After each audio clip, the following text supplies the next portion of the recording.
Si Juan Osong. May utos ang alkalde sa mensahero ng bayan kung saan nakatira si Juan Osong na ipabatid sa mga mamamayan ang bagong ordinansa na nagbabawal na maglakad sa kalsada pagsapit ng alas 10 ng gabi. Dahil nasa lansangan pa si Juan Osong ng alas 10, ipinasya niyang gumapang. Nakita siya ng pulis at tinanong, "Bakit narito ka pa?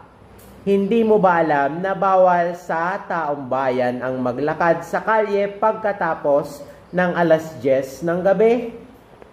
Tumugon si Juan, "Opo, alam ko. Pero nakikita naman ninyo, hindi po ako naglalakad. Ako po ay gumagapang." Isang araw dumaan sa kwartel ng militar si Juan. Kapag dumaraan ang isang tao sa kwartel, inaasahang ito'y mag-aalis ng sombrero at sumaludo sa bandila. Nang tawagin ng gwardya si Juan at tanungin kung bakit hindi siya nag-alis ng sombrero, sinabi ni Juan, "Ginoo, kung mag-aalis po ako ng sombrero, malalantad po ang ulo ko sa init." "Ah, iyan ba ang dahilan mo?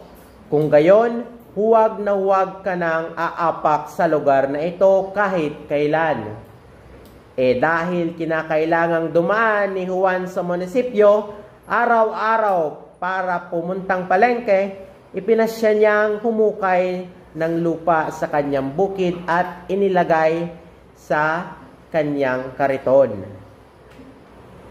Ipinahila sa kalabaw ang kariton habang nagdaraan sa munisipyo.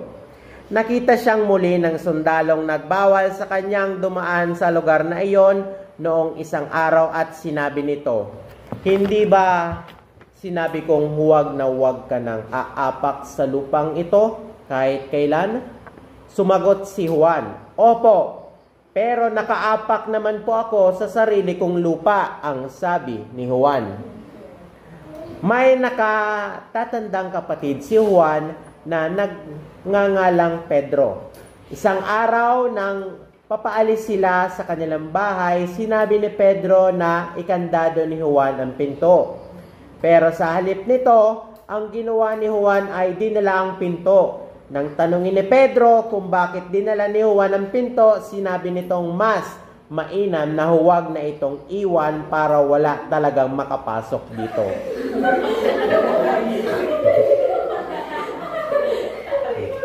Nagdala rin si Juan ng palakol dahil magsisibak silang magkapatid ng kahoy sa gubat. Nang nasa gubat na sila, nakahanap sila ng malalim na puno at ipinasya niyang akyatin ito upang doon makapagpahinga. Habang nasa taas ng puno, may grupo ng magnanakaw na dumaan sa ilalim at nagsimulang buksan ang kanilang sako para paghati-hatian ang kanilang ninakaw. Muntik nang mag-ingay si Juan pero pinigilan siya ni Pedro. Pagkatapos, nagsimulang magluto ang mga magnanakaw. Katakam-takam ang amoy ng kanilang niluluto at muli gustong bumaba ni Juan mula sa puno. Ibinagsak ni Juan ang pinto at nagulat ang mga magnanakaw. Pinalakas ang boses at sinabing, "Ako'y malaking tao, higante. Bakit kayo nangangahas na istorbohin ako? Kung sadyang ikaw nga ay higante," hamon ng mga magnanakaw, "ihulog mo nga ang isa sa iyong mga ngipin." At hinulog nga ni Juan ang palakol, kaya kumaripas ng takbo ang mga magnanakaw. Naiwan ng mga ito ang kanilang nilulutong pagkain.